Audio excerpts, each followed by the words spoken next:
Boa tarde a todos e todas que nos acompanham nesse vídeo de YouTube, que na verdade é uma aula aberta, é uma aula de encerramento da disciplina chamada Constitucionalismo Achado na Rua e Epistemologias do Sul, da Faculdade de Direito e do Programa de Pós-Graduação em Direito Constitucional da Universidade Federal Fluminense.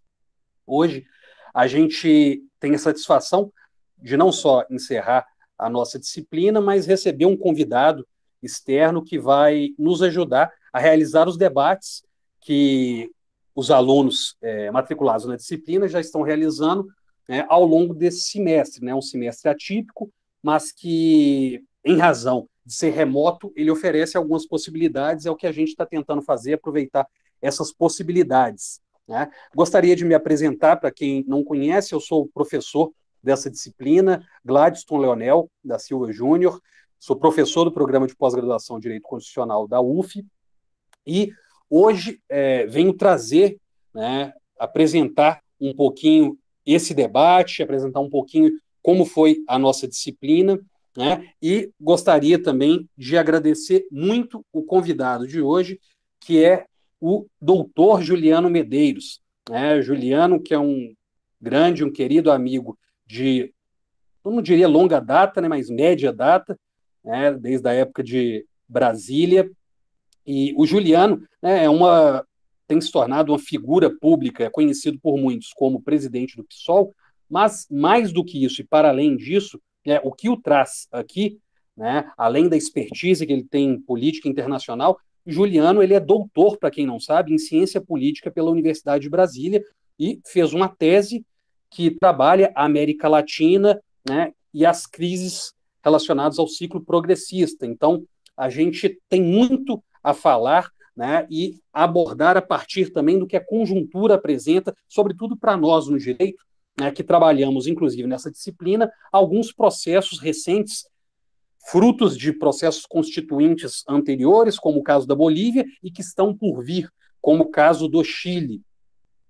Então, para quem não conhece a nossa disciplina, é uma disciplina que é oferecida semestralmente, às vezes e algumas vezes anualmente, no programa de pós-graduação em Direito Constitucional da UF, e ela tem uma preocupação, que é uma preocupação muito cara, e que muitas vezes as faculdades de Direito e os cursos de Direito se esquecem, que é de enxergar a América Latina, não ficar de costas para a América Latina, simplesmente estudando e reproduzindo a doutrina a partir do que os juristas nos Estados Unidos ou os juristas europeus trabalham, mas está preocupada em refletir os problemas, as questões que nos afligem enquanto latino-americanos, para que a gente possa, de fato, colocar a universidade a serviço do povo.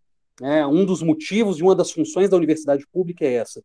Não por acaso nós optamos por realizar uma aula de encerramento aberta, justamente para que o que tem sido debatido na universidade também possa se tornar e ter um conhecimento público, e por isso a gente ressalta a importância desse tipo de espaço e a satisfação em ter pessoas preocupadas em trabalhar isso dentro de faculdades historicamente tradicionais e com muitos anos aí de estrada.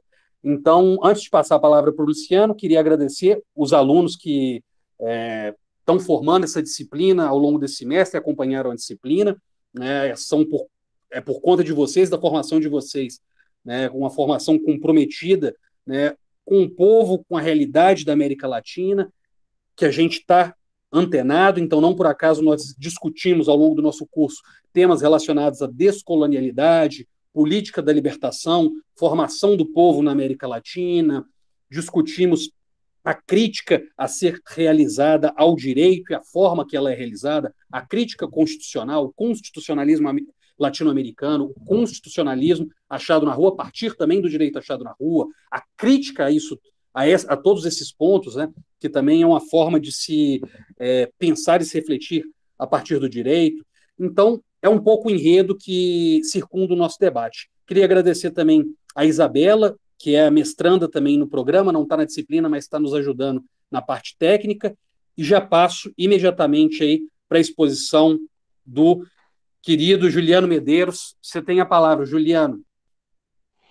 Obrigado, meu amigo. Olha, estou muito feliz de estar com vocês hoje. Deixar meu boa tarde para todo mundo que está participando da disciplina. Parabenizar pelo formato aberto, democrático, participativo aí, Gladys. Acho que é bem bacana a gente pensar também a universidade como esse espaço de troca, de encontro, de interação de saberes, né? Aliás, ela foi pensada assim, né? Na modernidade, mas acabou virando um repositório de pequenos conhecimentos fragmentados, né? Acho que também parte do nosso projeto é fazer esses encontros entre a política, o direito, as outras áreas das ciências humanas, sociais, né? E com isso também fazer da universidade um espaço de troca ainda mais forte do que ela já é.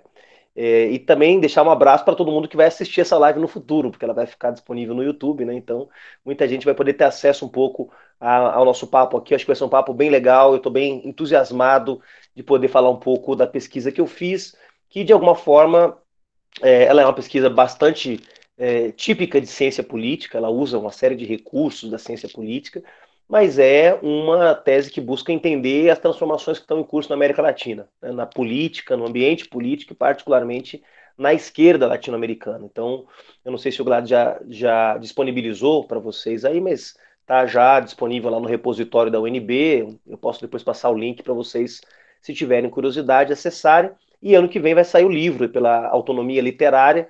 Então, estamos aqui fazendo uma prévia já do livro que vai sair no ano que vem. É claro que muito adaptado, é um livro baseado na tese, tipo aqueles filmes baseados em histórias reais, que na verdade não são exatamente a tradução da história real, mas deve sair no ano que vem. Então, também espero que ajude a gente a refletir, particularmente na esquerda brasileira, independente da área, sobre os rumos que a América Latina tem e como a gente pode pensar a América Latina no contexto também da nossa realidade brasileira.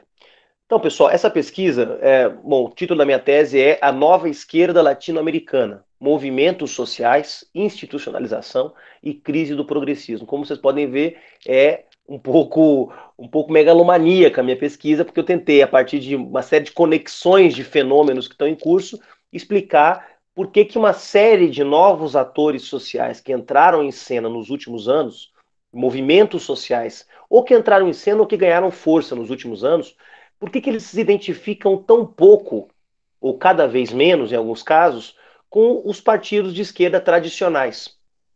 E por que alguns deles, inclusive, além de se identificarem pouco, daí a crise do progressismo, buscam criar os seus próprios partidos. Daí a palavra institucionalização, que aqui nesse caso é usado para explicar como movimentos sociais passam a ser instituições partidárias, certo? Então, essa era a minha dúvida, era o que me afligia. Inicialmente, a minha tendência era fazer uma pesquisa sobre o Brasil, porque esse fenômeno também acontece no Brasil.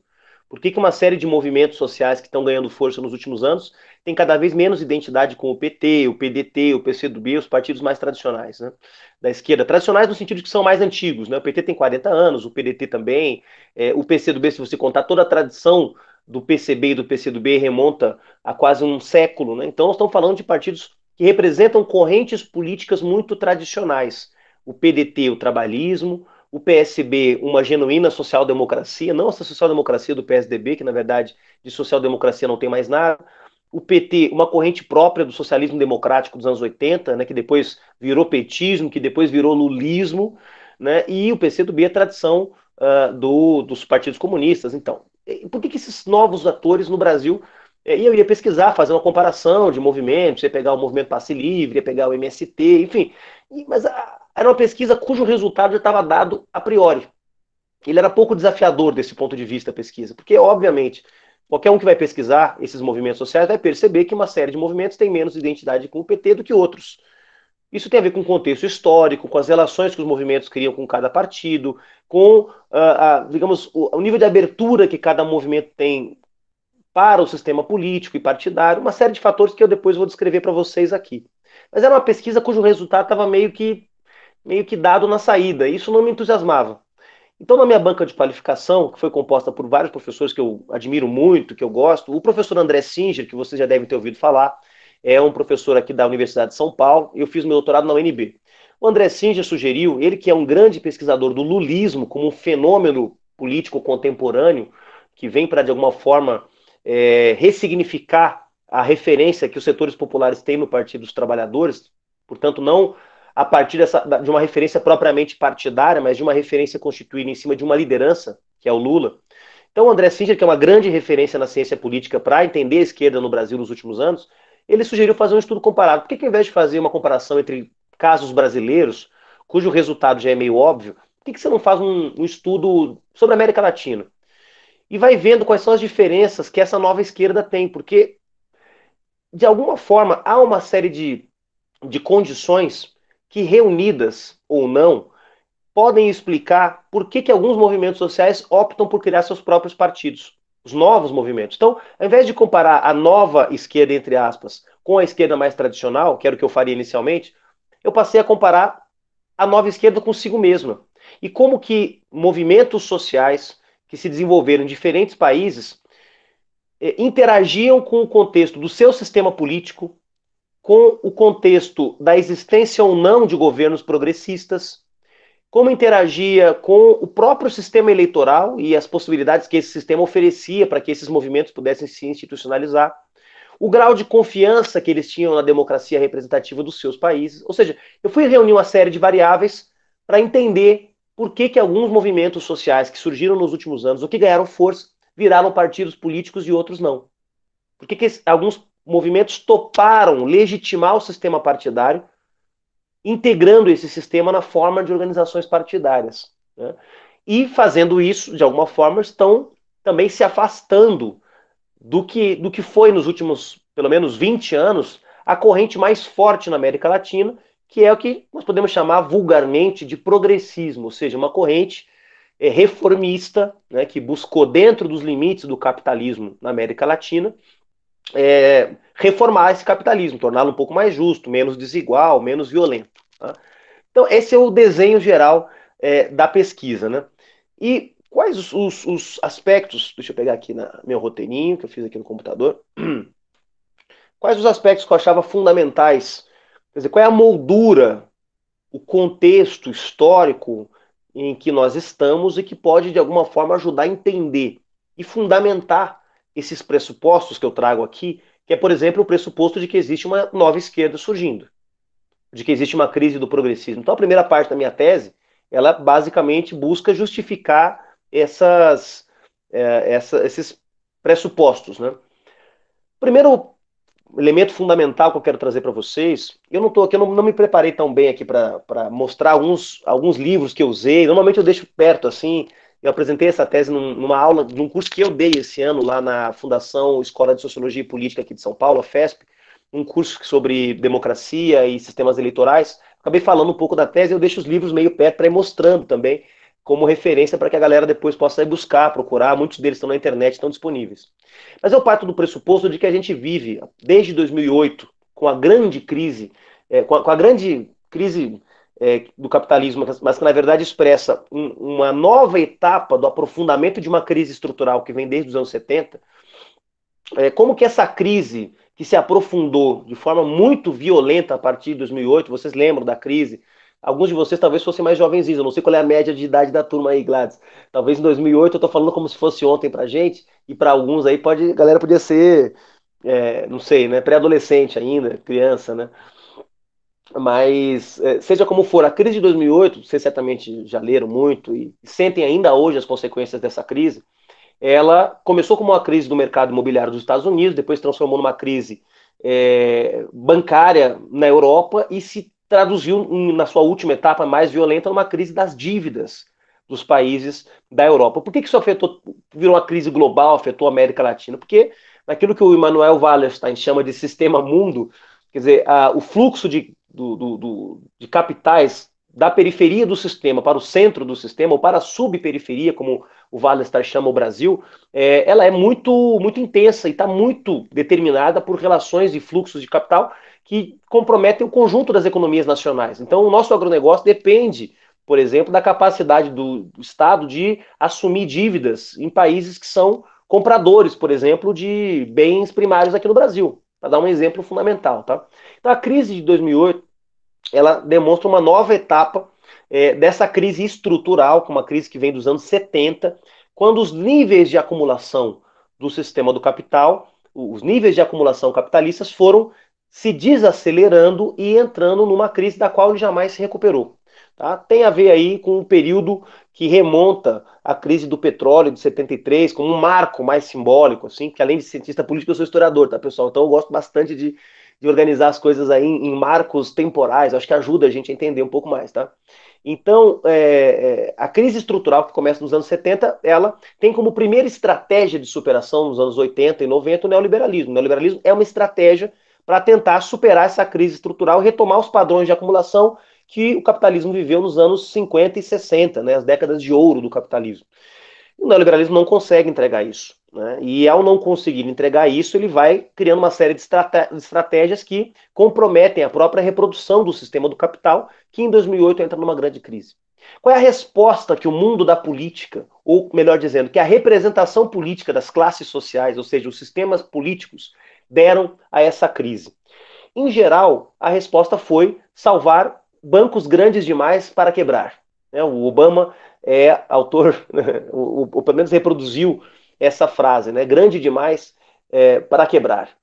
Então, os sistemas políticos nos Estados Unidos, no governo Obama, na Europa, em geral, responderam, as instituições de Estado responderam para salvar o capital, salvar o sistema. Porque, claro, uma coisa é a superação do sistema com base numa estratégia de colocar outra coisa no lugar. Outra coisa era o sistema simplesmente quebrar. E os agentes públicos, os agentes estatais, nos Estados Unidos e na Europa, a primeira reação foi agir para salvar o sistema do capital. Fizeram isso, obviamente, cobrando a conta de quem estava na ponta. Né? E isso aprofundou o desemprego, a crise social, se traduziu no curto prazo numa crise migratória, no fortalecimento de posições de extrema-direita, ou seja, ao optar por apertar o cinto ou o garrote sobre os trabalhadores e as trabalhadoras, os sistemas políticos entraram também numa crise de legitimidade. E aí eu recuo a talvez das principais referências que eu usei nesse trabalho,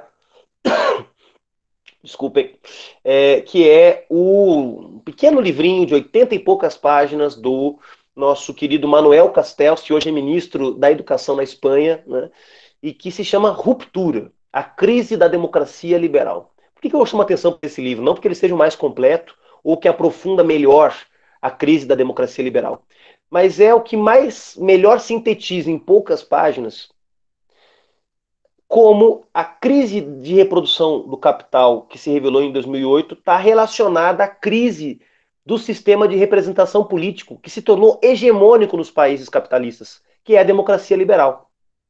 E aí, já faço de cara aqui uma ressalva. A democracia liberal não é a única forma de democracia. É óbvio que no debate público, quando a gente fala de democracia, salvar a democracia, preservar a democracia, a gente está partindo do pressuposto de que no imaginário e nos códigos universalmente compartilhados no Ocidente, ao falar de democracia, nós estamos falando de democracia liberal representativa. Mas ela não é a única forma de democracia e nem de longe é a melhor. O Luiz Felipe Miguel, que foi meu professor na UNB, usa um conceito que me parece muito adequado. Eu até usei pouco na tese, acho que no livro quero usar mais, que é o conceito de democracia elitista. Ou seja, uma democracia que faz com que o povo tenha que escolher entre poucas elites políticas que se postulam a representá-las no âmbito, seja do parlamento, nos sistemas parlamentaristas, seja mesmo no executivo. Então, essa democracia liberal, ao se comprometer até as últimas consequências com as políticas de austeridade que atacaram os direitos da maioria do povo trabalhador na Europa e nos Estados Unidos, puxou para si mesma a crise, que era uma crise econômica, uma crise de reprodução do capital, e transformou essa crise numa crise política. Portanto, o contexto de surgimento de uma nova esquerda e de uma nova direita, que eu não analiso a nova direita no meu trabalho, mas há também uma nova direita global que surge com a crise do capital em 2008. Tá? Esses fenômenos que hoje estão muito recorrentes nas nossas análises, o Donald Trump, o próprio Bolsonaro, o Viktor Orbán na Hungria, o Duterte nas Filipinas, o Matteo Salvini na Itália, o Front National na França, o Vox na Espanha, o Brexit e até o Macron, que surge como um sujeito meio fora do establishment. Essa nova direita desde a direita mais moderninha, como Macron, até a direita mais selvagem, como Bolsonaro e Trump, ela também é produto dessa crise da democracia liberal, que traz para si, traz para o seu quintal, uma crise que estava se desenvolvendo no âmbito da economia. Só que o problema, pessoal, é que ao transformar a crise econômica em crise política, e vocês vão lembrar como é que isso aconteceu. Primavera Árabe no norte da África, porque os países do norte da África também foram impactados pela crise econômica, e em alguns desses países existiam regimes autoritários, como Egito, Tunísia e outros, e isso gerou também um descontentamento grande pela precarização das condições de vida naquela região do mundo, no Maghreb principalmente. Depois na Europa, com os indignados de Madrid, com o movimento Geração Arrasca em Portugal, com o movimento Nuit Debout na França. Depois atravessa o Atlântico e chega em Nova York com o movimento Occupy Wall Street. Vocês lembram disso também, né? E chega na América Latina com o levante do movimento Eu Soy 132 no México, com o levante do movimento estudantil no Chile, com o Paro Nacional Agrário na Colômbia e com o movimento aqui no Brasil em 2013, que foi muito mais complexo do que esses outros que eu descrevi aqui. Mas todos eles, de alguma forma, expressam uma fadiga da democracia liberal. E, claro, alguns setores políticos aproveitaram melhor isso, não é objeto do nosso debate aqui, nem da minha tese, mas a nova direita também se aproveitou desse descontentamento com o sistema político, com a democracia liberal, com a incapacidade do sistema político de responder adequadamente. Então esse é o contexto no qual eu busco analisar o surgimento dessa nova esquerda. E como é que essa crise política, essa crise da democracia liberal impacta a esquerda tradicional? Bom, primeiro, importante registrar, parte dessa esquerda estava no poder quando aconteceu a crise. Então ela foi obrigada, digamos assim, a dar respostas muito práticas, muito objetivas, porque eram, né, atores dentro da dinâmica dos estados nacionais, dos agentes estatais. No caso da Europa, a corrente hegemônica da esquerda na Europa é, como vocês sabem, a social-democracia. Não são os comunistas, não é a esquerda radical. A corrente hegemônica é a social-democracia. O que significa isso? Não é a corrente só com maior número de governos, parlamentares ou filiados nos seus respectivos partidos nacionais. Ela é a corrente que representa um imaginário do que é ser de esquerda na Europa.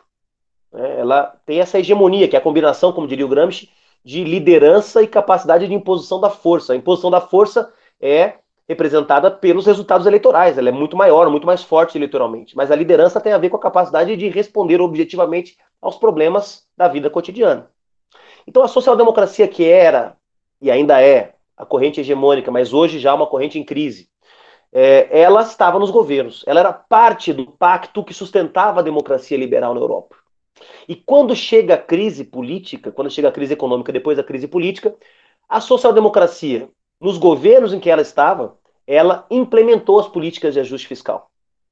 O Sócrates em Portugal, o Zapatero na Espanha, o Papandreou na Grécia, só para usar alguns exemplos, foram governantes da social-democracia que aceitaram as determinações do FMI, do Banco Mundial e da Comissão Europeia para retirar direitos dos trabalhadores e das trabalhadoras.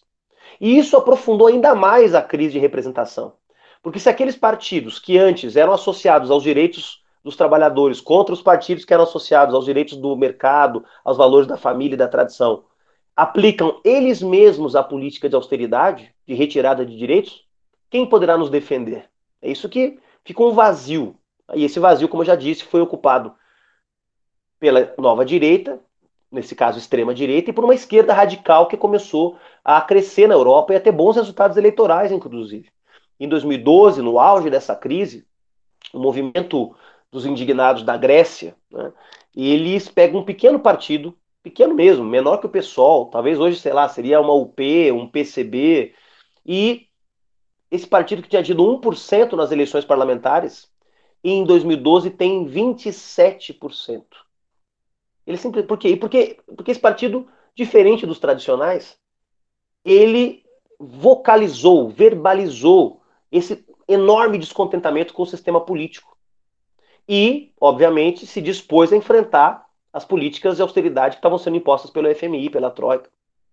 Eu estou falando bastante de Europa, mas eu já vou chegar na América Latina. É porque eu fiz na minha tese um paralelo entre o que aconteceu na Europa e o que aconteceu na América Latina. Então, é importante esse pequeno prólogo aqui sobre a Europa, tá? Numa disciplina sobre epistemologias do Sul, pode parecer estranho, mas eu garanto que não é, porque todo mundo queria que eu analisasse a nova esquerda europeia e eu fiz algo que ninguém tinha feito, que era analisar a nova esquerda na América Latina, tá? Então vocês já vão ver por que isso é importante. Porque lá começou primeiro, é basicamente por isso, que a crise da social-democracia, portanto a crise da esquerda mais tradicional e mais comprometida com as políticas de ajuste exigidas pelo sistema do capital, permitiu o surgimento de uma nova esquerda na Europa. Né? Então, este fenômeno de certo comprometimento das forças da centro-esquerda ou da social-democracia com as políticas de austeridade abriu um vazio. E esse vazio foi ocupado por uma geração de lutadores, intelectuais, militantes, movimentos, ativistas e até partidos que já existiam, com uma proposta de renovação da esquerda. Por que é importante isso, pessoal, na nossa análise aqui? Porque também na América Latina, quando acontece a crise, nós temos vários governos de esquerda e centro-esquerda.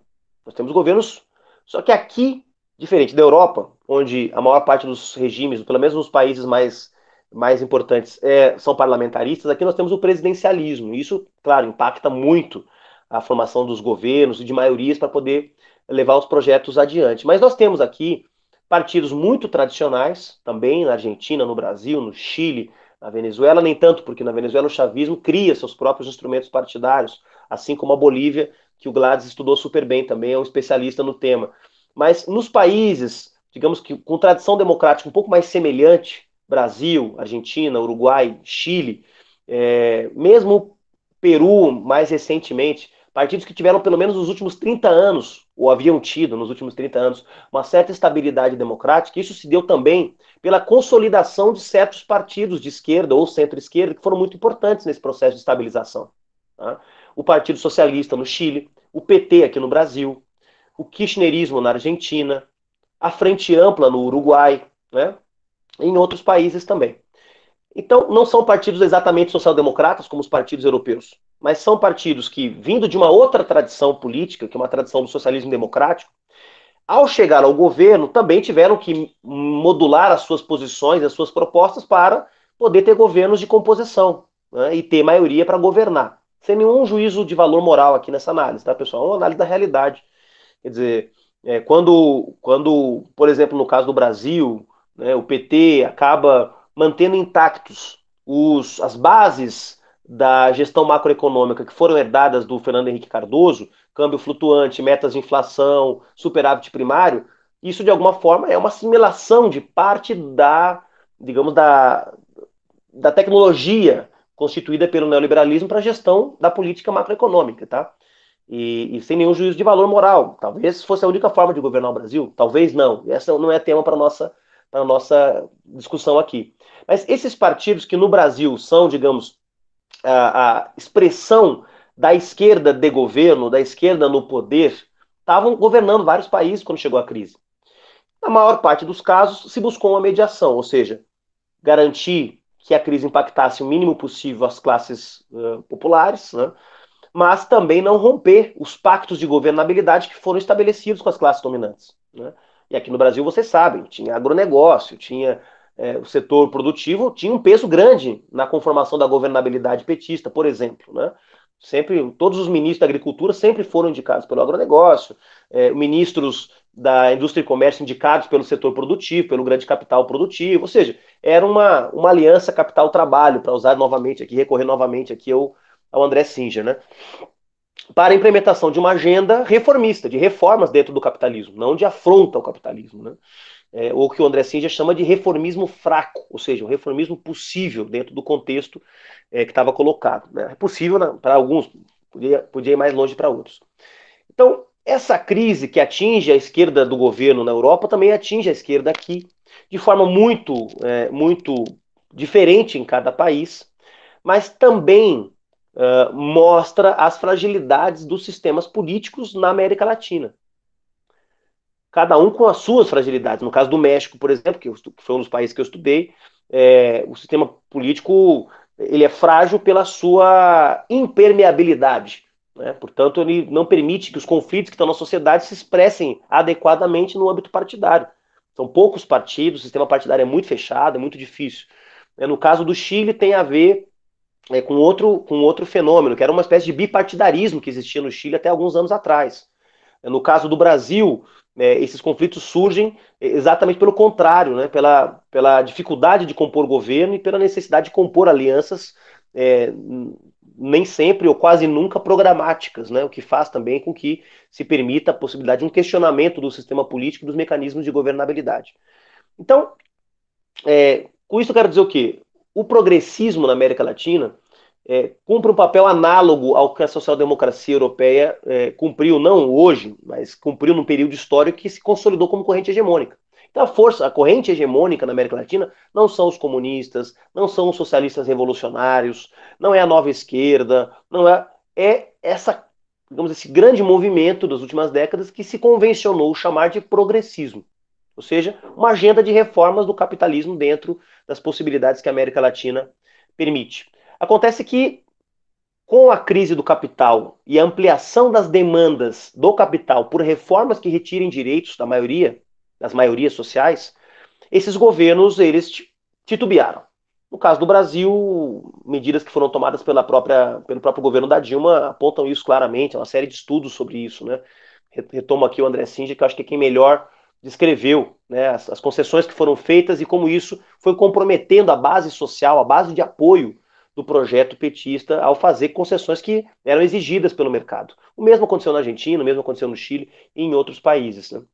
É claro que onde o capital não conseguiu resolver isso pelas vias democráticas, ele resolveu isso pelas vias antidemocráticas, como foi o impeachment da Dilma em 2016, a deposição do Fernando Lugo no Paraguai, né, e outros episódios que nós temos aí, né? Poderiam ficar aqui o resto do dia falando sobre isso, né? A utilização aí da luta contra a corrupção como argumento para a criminalização dos partidos populares, ou seja, temos aí uma vasta... Mas essas concessões foram exigidas. E na América Latina, em geral, todos os governos progressistas fizeram as concessões exigidas pelo mercado. E nem sempre essas concessões foram suficientes, por uma razão simples. Porque a etapa que nós entramos pós-2008, a etapa da reprodução do capital em nível internacional, exige uma dinâmica muito mais agressiva, de destruição total dos direitos trabalhistas, de destruição total do meio ambiente, das leis ambientais. Ou seja, nós entramos numa etapa muito mais agressiva. E por isso o progressismo, com as concessões que fez ao capital, essas concessões não foram suficientes. O capital, portanto, seja pelas vias democráticas ou antidemocráticas, optou ele mesmo por interditar, digamos, esse ciclo que nós vivemos aí nos primeiras 2 décadas, ou primeira década e meia na América Latina. Tá? Nesse contexto, essas limitações apresentadas pelos sistemas políticos e pela esquerda de governo, pelo progressismo no poder, ampliou, evidentemente, os conflitos sociais. E parte desses conflitos foram liderados numa perspectiva de crítica ao neoliberalismo. Não todos, mas uma parte importante deles. No caso do Brasil, por exemplo, podemos citar vários conflitos que foram expressando essa nova etapa de agressividade do capital, né, contra os trabalhadores e as trabalhadoras, em outros países também. Eu escolhi 3 países. Poderia fazer uma coisa ainda mais maluca de fazer uma análise de todos os países da América Latina. Eu escolhi 3, porque cada um dos casos expressava uma trajetória diferente dos movimentos sociais. Então eu escolhi o Brasil, e no Brasil eu analisei o MTST. Qual é a trajetória do MTST? Um movimento que surge da Via Campesina, que é o movimento que organiza o MST e outros movimentos sociais no Brasil, mas que se desvincula da Via Campesina, vira um movimento urbano e que expressa, melhor do que qualquer outro hoje, as contradições da acumulação capitalista no Brasil, que se tornaram contradições fundamentalmente urbanas. O controle do território, né, a acumulação, o controle da mão de obra, ou da força de trabalho, melhor dizendo, o processo de desindustrialização que tornou o capitalismo brasileiro cada vez mais dependente do setor de serviços, que está concentrado nas grandes cidades. Ou seja, o MTST é quase uma fotografia do que é a dinâmica da exclusão do capitalismo brasileiro nessa nova etapa. E por quê? Porque o MTST optou por uma trajetória muito particular, que não era de criar um partido político novo e nem de entrar para um partido político existente, mas de fazer uma aliança com o PSOL em 2018. Agora nós entramos numa outra etapa. O MTST está até entrando no PSOL, os dirigentes, militantes e tal. Mas quando eu escrevi a tese, esse era estado da arte, quer dizer, o MTST, uma aliança entre um partido que já existia e um movimento social, mais ou menos o que aconteceu na Grécia, inclusive, com o Siriza, coalizão da esquerda radical, que acabou, era um pequeno partido, que acabou virando o partido dos movimentos de contestação e acabou vencendo as eleições em 2015. Eu estava lá nessa eleição, inclusive, foi um negócio extraordinário. Peguei o Chile, porque o Chile também tem uma tradição de esquerda muito forte, democrática, e lá houve um levante estudantil em 2011, que, aliás, foi o terceiro levante, depois de 2002 teve o primeiro, 2006 teve o segundo, em 2011 teve um levante enorme que quase derrubou o governo do Sebastião Pinheira na época. E esses estudantes, esse movimento estudantil, ao invés de entrar para um partido existente, ou ficar alheio ao sistema político, eles resolvem criar os seus próprios partidos. Claro, há uma reforma do sistema eleitoral, já vou falar disso, né, mas permite que surjam novos partidos. Então eles criam os seus novos partidos políticos, uma trajetória diferente da do MTST. Né? Então surge lá o Revolução Democrática, surge Comunes, surge Convergência Social, vários partidos novos que depois se agregam num movimento chamado Frente Ampla, que nas últimas eleições presidenciais fez 20% dos votos com a candidatura da Beatriz Sánchez. E pego o México. E por que o México? Porque lá um potente movimento social em 2012, por acaso eu também estava lá, e essa foi acaso mesmo, fui visitar uma amiga quando essa coisa estourou em 2012 no México, que é o movimento Eu Soy 132, que é um movimento de jovens contra a fraude eleitoral na eleição presidencial do México em 2012. O México tem uma tradição de fraudes eleitorais, e esse movimento surge porque um grupo de estudantes resolve fazer uma pergunta para o então candidato Henrique Peña Neto, que depois ele vence as eleições, e o Henrique Peña Neto, sobre um massacre que aconteceu quando o Henrique Peña Neto era governador de um dos estados do México, do Distrito Federal, no caso seria o DF mexicano, perguntado para o Henrique Peña Neto sobre esse massacre, e ele, era um evento numa universidade, ele deixa essa universidade e dá uma confusão, enfim, e ele vai dizer na imprensa no dia seguinte que, na verdade, aquilo eram 3 ou 4 militantes comprados pela esquerda, para fazer essa bagunça lá. E aí começa um movimento dos 132 estudantes que estavam na sala para dizer que eles, na verdade, eram estudantes mesmo, que ninguém estava pagando eles, que eles estavam lá para criticar o governo e criticar o massacre que o Henrique Peña Neto tinha promovido quando era governador do México. E aí começa um movimento que se chama Eu Sou 132, eu sou um dos 132, é disso que se trata, né? Eu sou parte desse movimento de contestação Henrique Peña Neto. Isso bota 1 milhão de pessoas nas ruas do México. Apesar disso, o Henrique Peña Neto ganha a eleição. E esse movimento, ele não se institucionaliza, ou seja, ele não vira um partido político. Alguns dirigentes, militantes até vão entrar no partido novo que foi criado pelo Manuel López Obrador, que atualmente é o presidente do México. Eles até entram no Morena, né, que é o movimento que o López Obrador cria. Mas o movimento em si não dá origem a novos partidos. Então isso me chamou muita atenção. Porque são 3 movimentos de nova esquerda, entre aspas, o MTST, né, de alguma forma, um híbrido aí, porque traz um pouco a tradição da Via Campesina também, mas busca ser uma representação brasileira de movimentos como os piqueteiros da Argentina, o movimento das juntas vicinais da Bolívia, ou seja, um movimento social mais territorial, portanto novo desse ponto de vista, né, que busca de alguma forma trazer uma agenda bem anticapitalista, rejeitando os limites do reformismo e do progressismo. Os estudantes no Chile, a mesma coisa, bastante antineoliberais, criticando os governos da Concertación, que eram os governos de centro-esquerda liderados pelo Partido Socialista, e o movimento no México, que também não tem nada a ver com o PRD, que é o partido tradicional de centro-esquerda mexicano. Só que cada um tem uma trajetória diferente. Isso ficou me inculcando. Por que cada um virou partido, o outro fez uma aliança com o partido, e o outro não virou nada, né? Isso foi me intrigar. Então, a minha pesquisa é basicamente sobre isso. Eu não vou entrar nos detalhes aqui, porque eu acho que pode ser um pouco maçante, eu já estou falando uma meia hora aí, né? Mas eu vou analisar alguns fatores. Eu vou analisar o primeiro fator. Primeira coisa, que eu achava que era uma variável, depois percebo que é uma constante. A nova esquerda está na cidade, está no espaço urbano. Né? Por quê? Porque o capitalismo, nessa nova etapa, está absolutamente urbanizado. Né? Então, por isso, minha opção por escolher esses atores, né? Acho que é mais representativo, né, do que eu buscava compreender. Até pensei em estudar a Colômbia também, o Paro Nacional Agrário, mas não achava que era representativo do que eu estou chamando de nova esquerda. Né? Então, eu achava que era uma variável, acabou virando uma constante, né? Linguagem aqui da pesquisa científica. Né? sobre o caráter urbano da nova esquerda. E foi ver as variáveis, o que influencia para que alguns movimentos virem ou não movimentos, virem partidos. A primeira tem a ver com a autonomia e a dependência que os movimentos têm em relação ao próprio Estado. Tá? Então isso quer dizer o quê? O quanto eles se relacionam com políticas públicas, cobram, interagem. No caso do Chile, por exemplo, o movimento estudantil é relação total com o Estado, né? São estudantes de escolas públicas. O MTST, uma relação um pouco mais distante. Também viabiliza a reforma urbana por via de convênios, políticas como Minha Casa Minha Vida, mas não estão diretamente relacionados às políticas públicas. Depois, até numa etapa, o Minha Casa Minha Vida criou um segmento chamado Minha Casa Minha Vida Entidades, que era gerado pelos próprios movimentos sociais. Mas isso, dentro do total do Minha Casa Minha Vida, era muito pouco, insignificante. E o movimento estudantil mexicano, aliás, o movimento de jovens, não era só estudantil mexicano, um nível de relação com o Estado muito baixo. Então, o primeiro fator que era autonomia e dependência em relação às políticas de Estado. Tá? A segunda variável, confiança no sistema democrático liberal.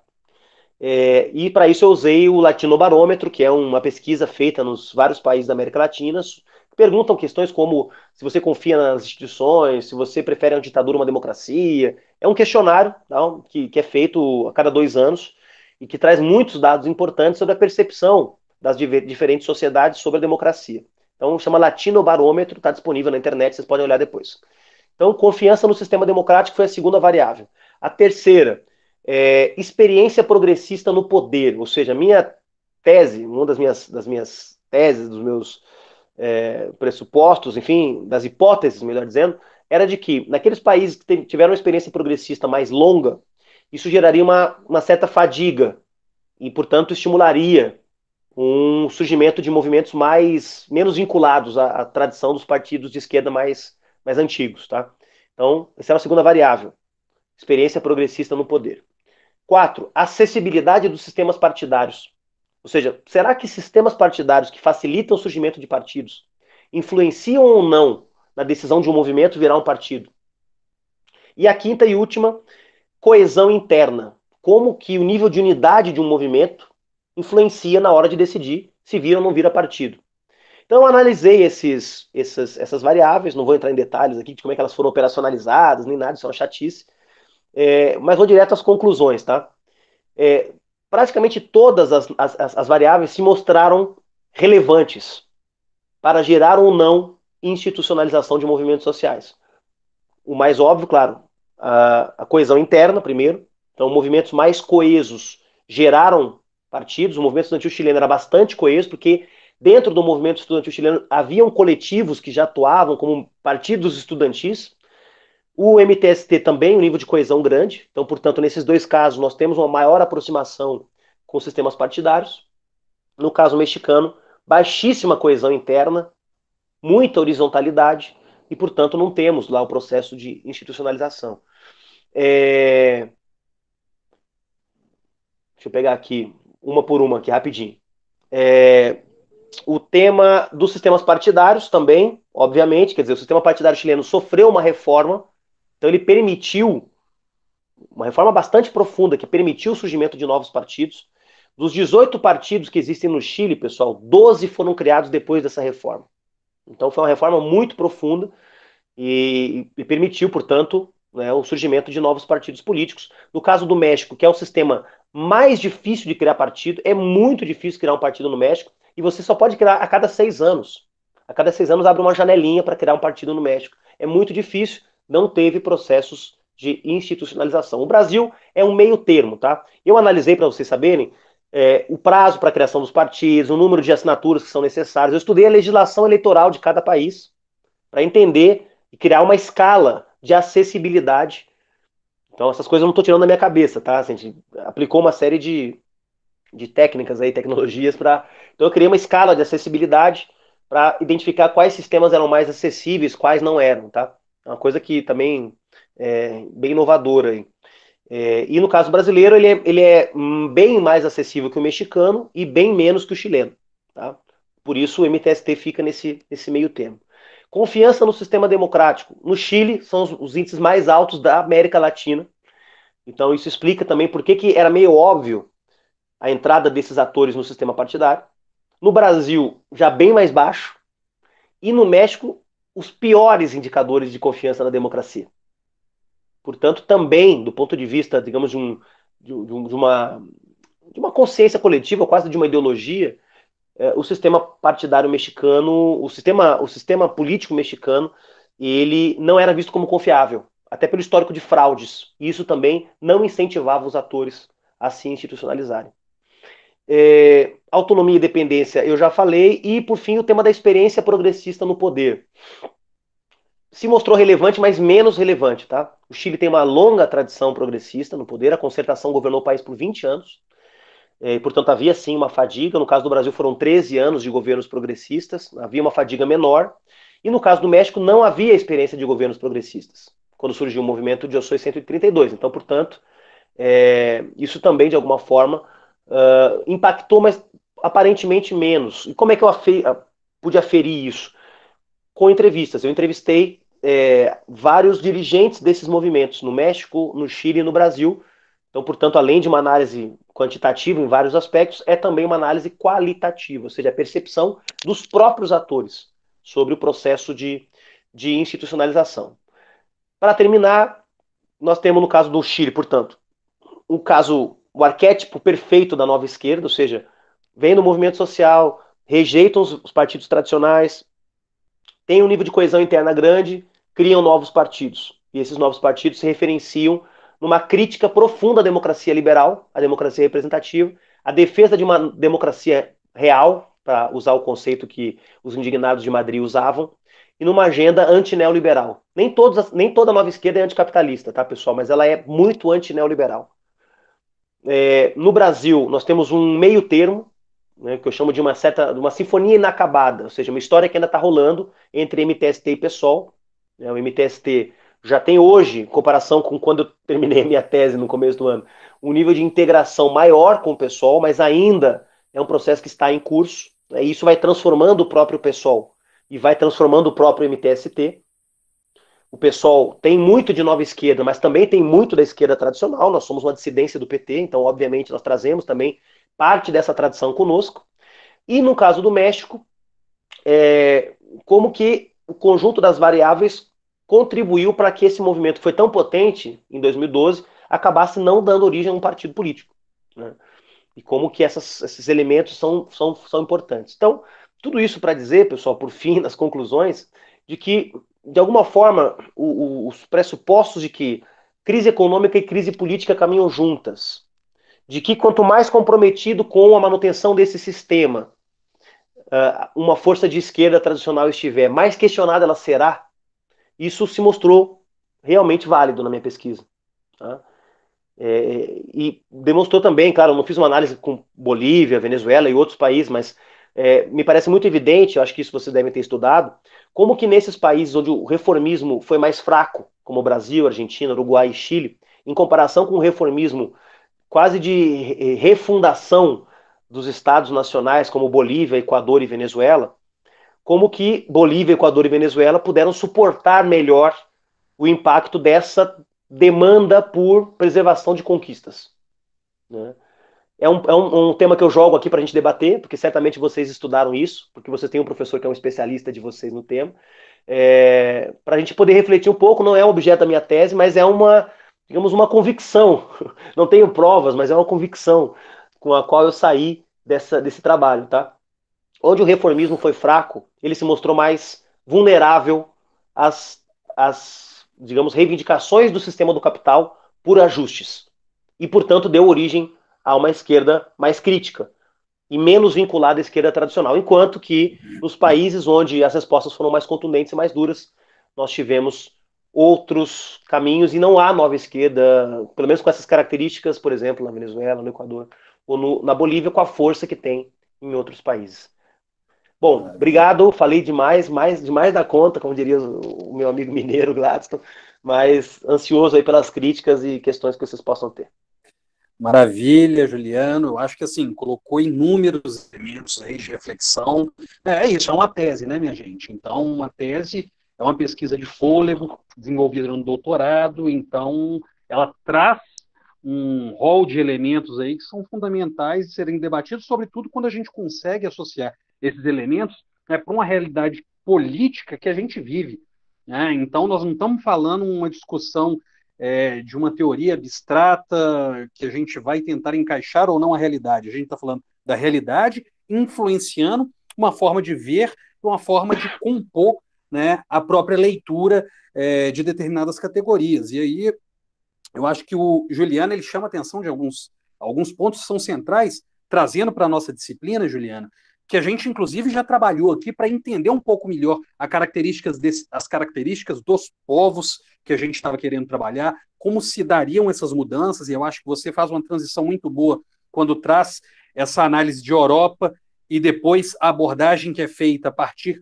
da América Latina, e um papel que cumpre, por exemplo, o partido. É fundamental porque hoje em dia, né, a gente acaba trabalhando a figura do partido em si, e aí você chamou atenção disso em alguns momentos da sua fala, de uma forma muito peculiar e muitas vezes com uma característica meramente legislativa ou parlamentária. E a gente sabe que a figura do partido na América Latina não é só isso, né?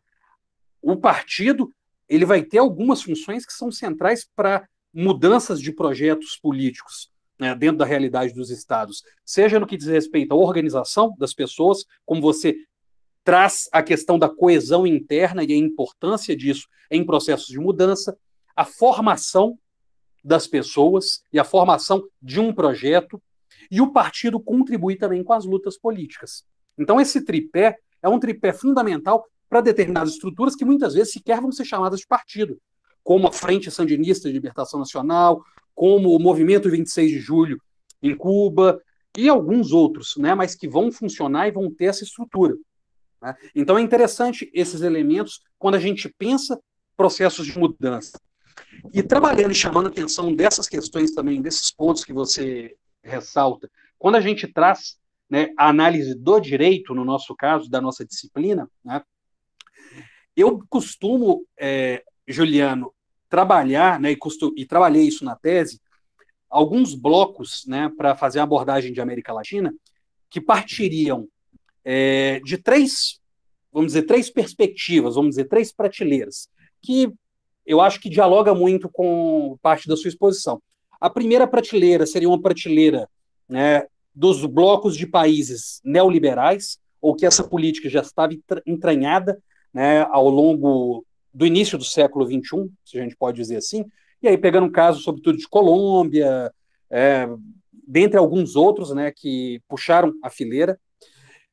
Alguns países que tiveram esse caráter reformista mais forte, mais profundo, né, trazendo elementos de um estado de bem-estar social que não aconteceu no momento devido da Europa se trouxer para a América Latina, né, que seria na década de 30, etc., né, década de 40, 50, trazendo para a América Latina, ele vem acontecer posteriormente, né, só que com outras características, que é o caso do novo peronismo ou kirchnerismo na Argentina, né, com um governo com caracteres mais populares, o Brasil com o petismo e com o lulismo, Uruguai, né, com as figuras de Tabaré Vázquez e Pepe Mujica, dentre outros, né, governo também do próprio Lugo, que você chama a atenção no Paraguai, e o terceiro bloco, que seria um bloco que eu ousaria dizer, né, que o grau de reformas são tão profundas que ele gera, como você bem falou,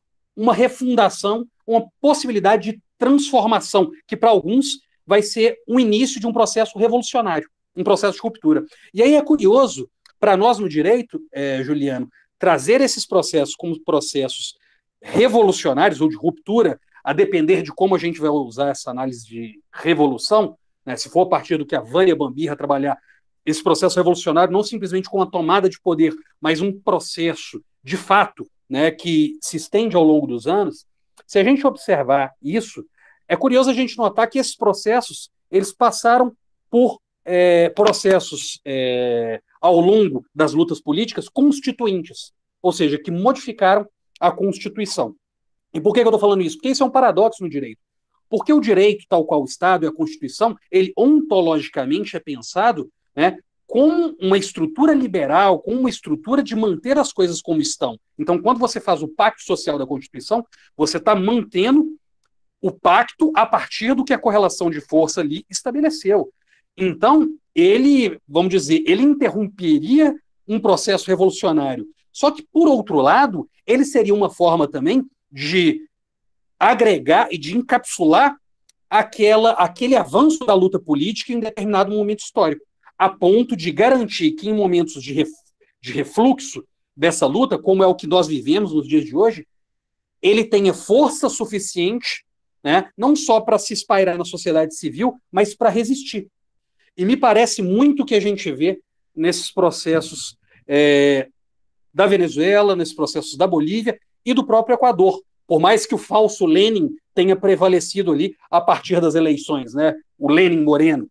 Né? Isso se deve muito a uma categoria que o professor José Geraldo Souza Júnior, um dos nossos, vamos dizer, mentores ali com o direito achado na rua, juntamente com o professor Alexandre Bernardino e o nosso grupo, é uma das influências dessa disciplina, que se chama Constitucionalismo Achado na Rua, que a gente desenvolve aqui na UF, mas que vem um pouco dessa influência da UNB, vai trabalhar como sujeito coletivo de direitos. São sujeitos que são afetados por esse processo de modificação, por esse processo de transformação. Então, me parece que esse acúmulo há, e um outro aspecto que o direito ele começa a ser, vamos dizer, destacado dentro dessa conjuntura, é a partir do lawfare, que é a utilização de instrumentos jurídicos, né, para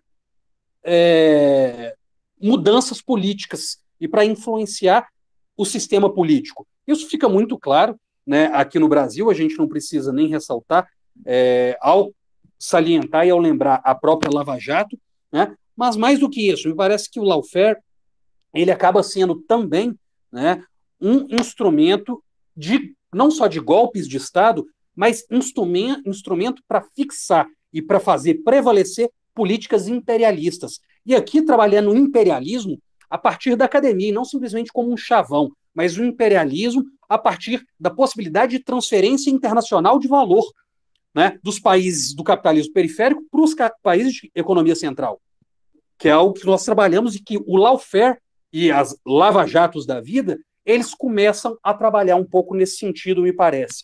Então eu chamei a atenção desses dois pontos porque é uma forma de trazer para o direito, né, essas reflexões atuais e que você trabalha muito bem na tese e que eu tenho certeza que abre uma possibilidade para diálogo, inclusive com a turma. Então, antes de passar para você e de devolver para você, eu queria passar para a turma, né, fazer algumas colocações ou, eventualmente, algum questionamento, né, a partir do que o próprio Juliano coloca e os acúmulos que já foram destacados aqui ao longo do semestre. Né? Então, me parece, né, que fica muito claro que, hoje em dia, né, já que o Juliano destacou a questão do neoliberalismo, o neoliberalismo ele não prescinde da democracia. Isso tem ficado cada vez mais claro para a gente. Né? Sobretudo por conta desses elementos que, inclusive, o direito ajuda a contribuir. Eu queria abrir para o pessoal aí. Pessoal, tá com vocês a palavra aí. Quem gostaria de falar alguma coisa ou trazer algum elemento? Você falou que o pessoal era participativo, ia fazer um monte de perguntas, que eu tinha que me preparar. Eu fiquei 3 dias aqui agora, desde a eleição, só lendo a minha tese, para poder me preparar para responder as perguntas. Por favor, vocês agora... Pois é, não me deixe passando vergonha, viu, pessoal? Esse vídeo vai para o YouTube, viu?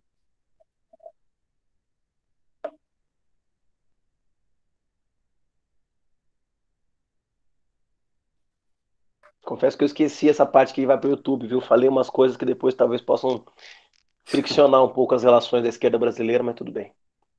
Não, mas é compreensível. Debate acadêmico. E aí, minha gente, vamos lá? Quem gostaria de tomar a palavra? Queria que vocês não ficassem encabulados, minha gente. Aqui, né, toda aula a gente tem esse debate, né? Tá aparecendo só porque vai ser disponibilizado que não vai ter. Pamela? Eu tô aqui, estava tentando abrir aqui o microfone, falei que a conexão hoje está... primeiro, eu quero parabenizar pela exposição, pela experiência, pela oportunidade, né, de dividir assuntos tão importantes, né, com a gente, da sua tese. Quero muito poder ler e saber um pouco mais, fiquei muito interessada mesmo pelo assunto, pela temática. eu tenho perguntas, talvez, para um campo mais político, mas acho que envolve muito a questão de direito e democracia sempre, né? Porque essa ressignificação que surge na esquerda brasileira em razão de crise, de reformismo, né? O próprio progressismo em crise, em queda, enfim, é comumente retratado pela mídia ou pela imprensa como um declínio da esquerda, né? E eu vejo que, às vezes, é um problema de paradigma, é um problema de perspectiva, porque tem como referencial, talvez, só o Partido dos Trabalhadores também, né? E aí, nesse debate aqui, eu vejo, então, por outra perspectiva, será que realmente estamos diante de um declínio, como querem passar, né, de uma determinada agenda de esquerda, se ela ainda serve como referencial a ser atingido, se 40% da população da cidade mais populosa da América Latina, por exemplo, vota num candidato de esquerda, como agora nas eleições, se a gente tem uma bancada no legislativo que continua, que em 2018, pelo menos, né, tinha um grande número de candidatos do Partido dos Trabalhadores, então, será que a gente não está diante realmente de uma ressignificação e não dessa ideia de declínio, como pretendem passar? Né? Qual seria a dificuldade de conseguir reconhecer a ascensão de um projeto, de uma esquerda com um parâmetro novo, dentro do contexto da política brasileira, como vem sendo proposta pelo pessoal, principalmente a partir de 2018, né? Se a gente não está aí, talvez, no movimento crescente em termos de democracia, do retorno de ideais democráticos e até de um possível cansaço, digamos assim, com uma perspectiva, com uma agenda autoritária que surgiu há 2 anos atrás e já se mostra aí completamente abalada de não conseguir, enfim, eleger seus candidatos agora nas últimas eleições, né? Será que não é há essa confusão assim do que é declínio, do que é uma ressignificação de uma agenda de esquerda ou do retorno de uma agenda progressista?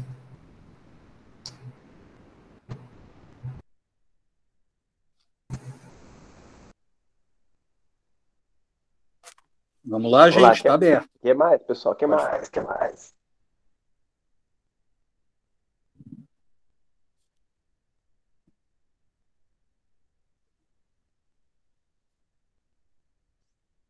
Eu tenho uma questão também, que me chamou. Uma das suas falas que me chamou a atenção foi em relação à configuração da esquerda que tem se manifestado, né, na América Latina, até muitas vezes sem essa estrutura político-partidária, de movimentos e organizações a parte disso, mas ainda assim fazendo uma articulação política e conseguindo coisas. E eu queria uma perspectiva sobre isso, assim, ouvir. Porque ao mesmo tempo que a gente não tem, né, não tem essas estruturas, aqui no Brasil, por exemplo, a gente agora está também numa vibe de revanchismo também dos partidos, né, um ódio, por exemplo, ao PT. Então, e daí tem esse lado da ausência. E também eu acho que na movimentação da direita, tiveram alguns episódios que também essa questão do partido, né, no PSL, as pessoas ficaram sem partido e tal, e vieram várias coisas na minha cabeça sobre o que é essa ausência de uma estrutura político-partidária em relação a esses dois campos, direita e esquerda, significa, até que ponto isso é frágil, até que ponto isso é potente, até que ponto isso também pode ser uma estratégia de dominação, e ao mesmo tempo, até que ponto... não sei, sabe, o que isso pode representar como impacto, assim, pra gente. Porque isso vai se avançando de formas tão diferentes e de formas positivas, mas talvez nem tanto, mas também de dominação e como estratégia também. Então, eu queria ouvir você falando um pouquinho sobre isso para que acho que as minhas ideias pudessem ficar um pouco mais claras. E é isso. Eu vou só complementar as perguntas, então. Gostaria primeiro de agradecer, né? A explanação foi muito interessante, acho que fez uma síntese de alguns dos problemas que a gente discutiu nessa matéria esse semestre. E aí eu queria te perguntar qual que foi, enfim, a sua perspectiva e o seu arsenal teórico para poder definir, categorizar a nova esquerda. Porque entendo que, como se trata de um fenômeno novo, recente, né, pós-2008, vamos dizer assim, talvez aqui pós-2013, se parte de uma premissa de um tradicional, né, do velho, do anterior, com uma proposta de ruptura, mas, enfim, eu não sei se eu consigo entender a partir de qual parâmetro que você utiliza para poder chegar nesse conceito. Para mim é um pouco novidade. E também gostaria de saber a respeito da questão do... Não sei se você chega a citar na sua tese, lá mais para o final, mas eu acho que em alguns momentos você fala sobre a questão do identitarismo, desses movimentos sociais que acabam se unindo a partir de esquerda ou criando outros partidos. O quanto você acha que isso é viável, enfim, pode ajudar a trazer uma nova cara para a esquerda de fato, ajudar a trazer a galera de volta para o debate político, né, em face da atual negação e crítica extrema à política. O quanto você acha que esses movimentos identitários podem ser benéficos, podem ser úteis, podem ser um ponto em que a gente possa partir dali. E aí eu estou falando não só do MST, como você citou, que se une ao PSOL, e aí é PSOL ou é PSOL, né? Eu vi essa discussão recente, mas não só MST, mas aqui no Brasil, acho que nos outros países a gente tem um movimento indígena e campesino, mas aqui no Brasil a gente tem uma população majoritariamente negra e parda, e o quanto isso pode mudar, o quanto é necessário partir daí para poder repensar a política nacional, enfim, e as estratégias que a gente pode traçar. E, novamente, parabéns para você pela explanação e ao pessoal pelo desempenho e pelas campanhas feitas nas eleições desse ano.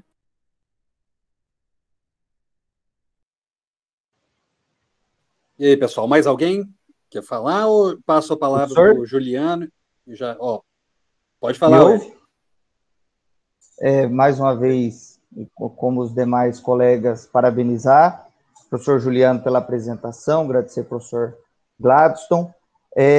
O meu questionamento ele vai ao encontro também aos colegas, que a gente parte mais para o campo político, para os questionamentos, querendo ou não. Eu sou do Mato Grosso do Sul, de uma cidadezinha chamada Juti, nós temos aqui 4.000 e alguma coisa de eleitores. Eu estou vereador, estou saindo do meu mandato, mas o meu questionamento ele vai quanto ao posicionamento do PSOL para as próximas eleições, sobretudo para as municipais. Por quê? As regras eleitorais fizeram muito mal, e também muito bem aos partidos pequenos, quanto à questão do quociente, o fim das coligações. E o meu questionamento para quais os rumos, né, do PSOL e dos outros partidos, quanto a essas regras, pois nós tivemos em Dourados, a segunda maior cidade do estado, o 10º vereador mais votado, foi em 10º lugar, não assume a cadeira, que é o Franklin, que por conta da coligação onde o pessoal só tinha 3 candidatos a vereador, ele é o 10º mais votado, fica sem cadeira, fica sem suplência, por conta das regras eleitorais recém-editadas. O que fazer frente às regras que o direito impôs e o que fazer se as regras não conseguirão ser mudadas? Valeu, Wellington. Olá. Mais alguém, pessoal? Boa tarde a todas e todos. Queria agradecer a exposição do Juliano, muito interessante, como a Márcia falou, veio muito no sentido de abordar um pouco de tudo que a gente veio tratando durante essa disciplina, né? E a minha pergunta vai mais no sentido do que a gente já veio trabalhando aqui, tentando correlacionar de uma certa forma com o seu tema, né?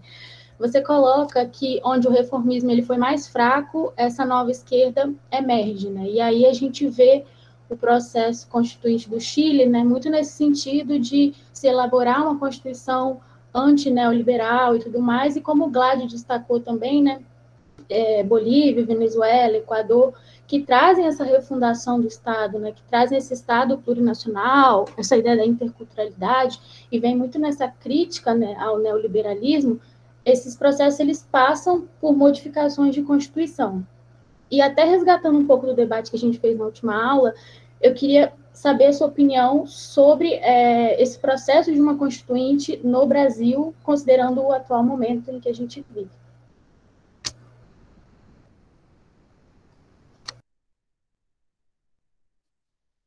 Pronto, pessoal. Vou fazer o seguinte, vou passar para o Juliano, senão, né, não dá conta. Vou passar para o Juliano aí, mais ou menos uns 15 minutos, responder essas daí, Juliano, e aí a gente já abre mais uma próxima daqui a pouco, mas aí eu abro os próximos 30 minutos sem vídeo, né? Aí a gente encerra o vídeo e ficamos os próximos 30, beleza? Tá bom. Vai lá.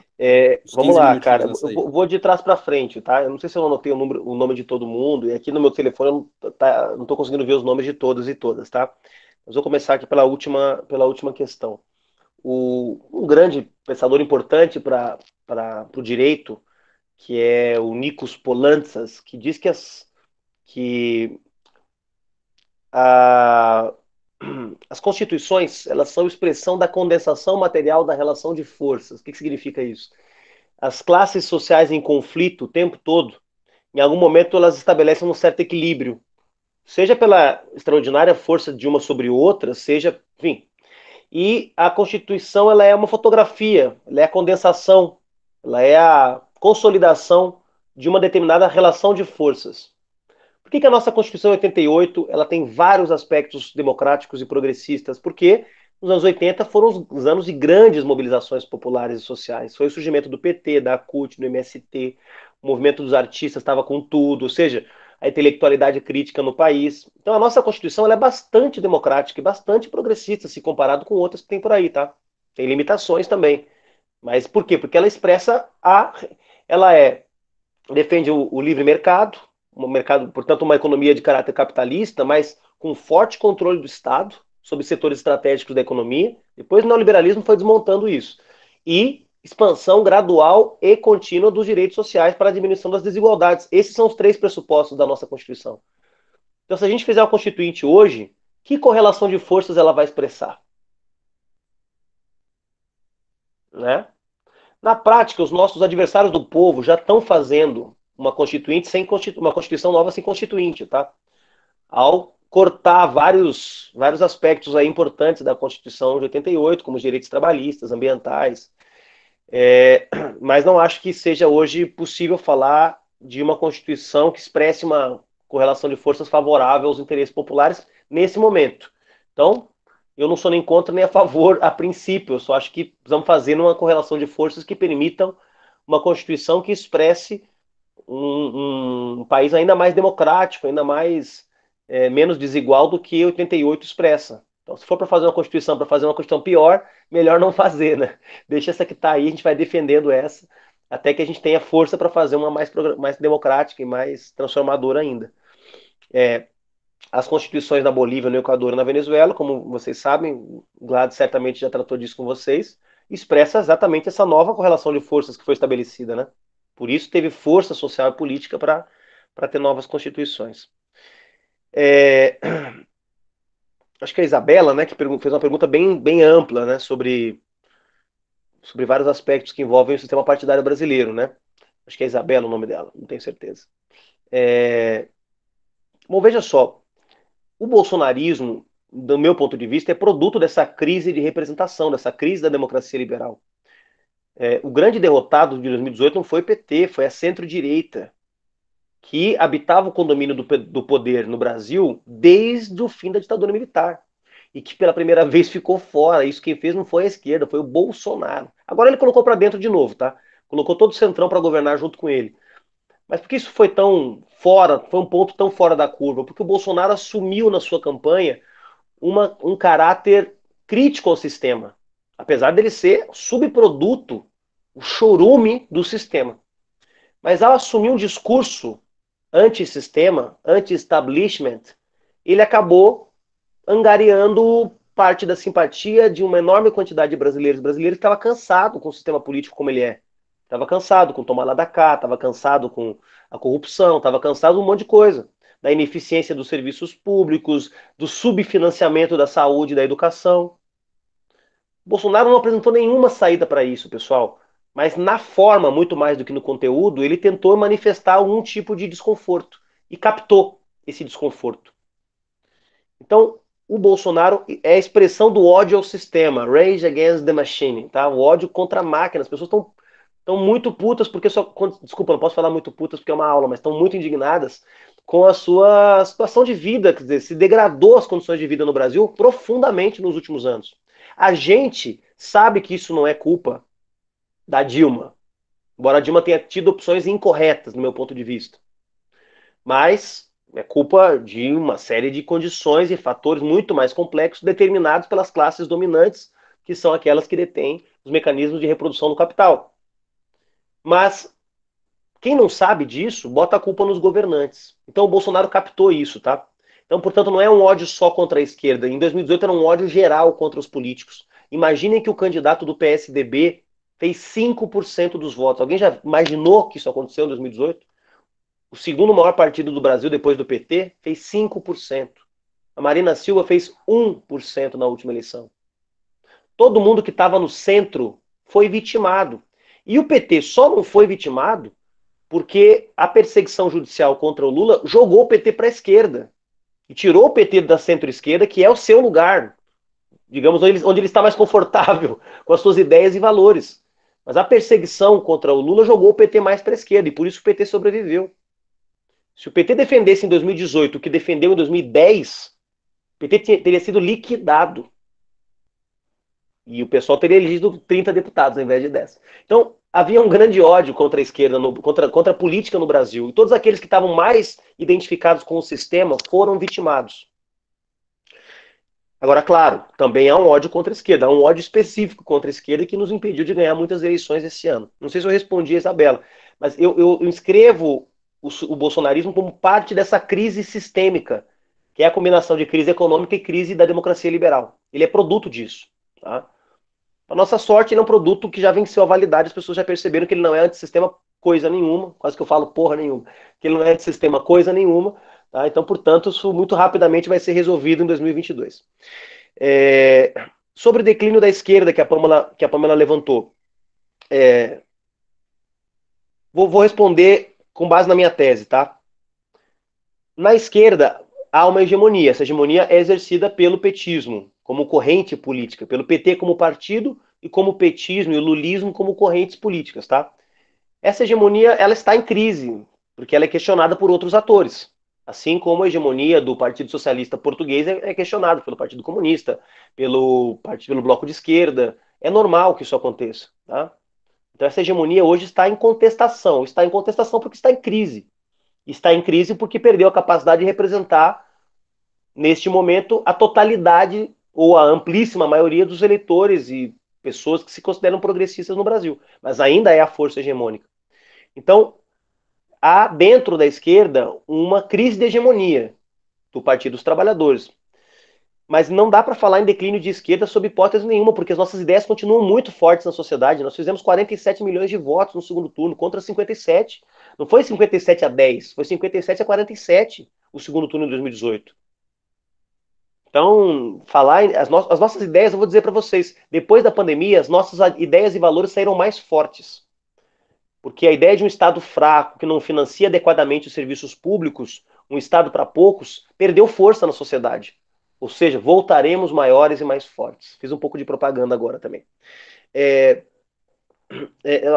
Teve uma outra colega que perguntou, que eu também não consegui ver o nome dela, porque estava em cima aqui do botão de câmera aqui do celular, que falou sobre o marco teórico da nova esquerda. Não é o meu, mas o mais forte que existe hoje é digamos, o populismo de esquerda. Tá? Eu vou pegar aqui que está, inclusive na minha lista de livros para ler, deixa eu ver se está aqui, que são os livros que eu vou usar agora na adaptação da tese para o livro, tá?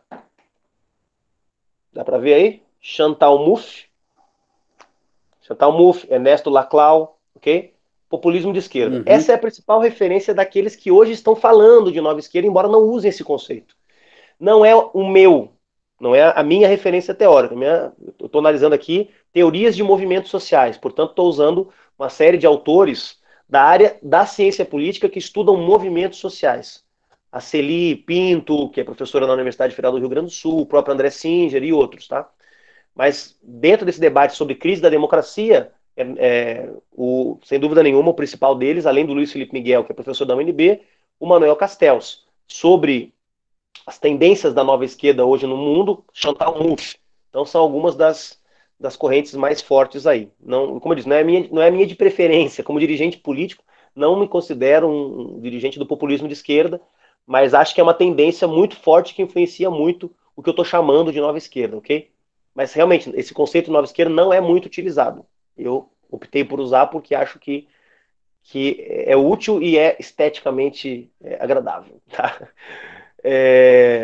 E sobre o tema da política identitária, terminei de ler agora o Assad Haider, que me deixou mais convencido. É um indiano que mora nos Estados Unidos, tá? Portanto, representante de uma minoria, que me deixou mais convencido do que nunca que as identidades são decisivas, fundamentais para a constituição de coesão política, força social, mas que elas apenas em si mesmas não são capazes de promover as transformações que nós precisamos. Tá?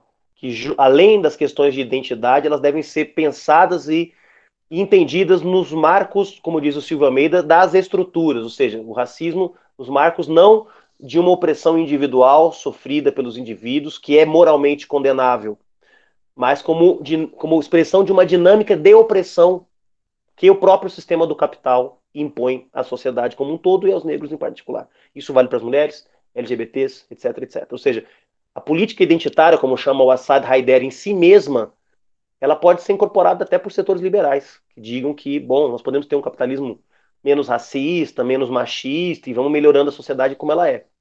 Enquanto que a dinâmica estrutural diz não. O racismo é parte da constituição do capitalismo brasileiro, o machismo é parte da constituição, o ódio aos povos indígenas é parte constituinte do sistema do capital. Portanto, nós temos que trocar o sistema do capital, e não apenas garantir mais apresentadoras negras nos jornais da Rede Globo. Portanto, eu acho que é válido, respondendo objetivamente a pergunta, é importante, é válido, deve ser incorporado. Uma esquerda que não compreende o tema das identidades é uma esquerda fadada ao fracasso, é uma esquerda fadada ao lixo da história. Mas uma esquerda que só é identitária é uma esquerda que jamais vai derrotar o capitalismo. Esse é meu ponto de vista. E por fim, o nosso colega do Mato Grosso do Sul, né? Que pergunta sobre as mudanças nas leis eleitorais. As leis eleitorais sempre expressam, assim como a Constituição, determinados equilíbrios de força, né? O fim dos comícios, dos showmícios, por exemplo, não foi determinado por um bom senso de que a campanha não pode se tornar um show do Faustão, mas pela conveniência dos grandes partidos que não aguentavam mais gastar para contratar o Zezé de Camargo, o Luciano, o Chitãozinho Chororó e outras duplas que foram contratadas em 2002. Então não tem a ver com uma compreensão da democracia, mas tem a ver com conveniência. E assim a lei eleitoral e as leis eleitorais têm sido feitas no Brasil. Eu acho que algumas delas às vezes são positivas. Eu acho muito positivo o fim da coligação proporcional. Não é possível que o sujeito vote no Tiririca e eleja Orlando Silva. Não faz nenhum sentido uma aliança dessas. E é isso que acontece aqui em São Paulo. Elege um palhaço quer dizer, vota num palhaço e elege um comunista. Claro, o comunista que não deveria se aliar com palhaços, mas aí esse é outro tema para a gente discutir outro dia. Mas isso acontece. Então, eu, por exemplo, acho muito bom o fim da coligação proporcional, acho bom o financiamento público de campanha, acho bom o teto de gastos. Eu acho que teve mudanças que foram positivas ultimamente, tá?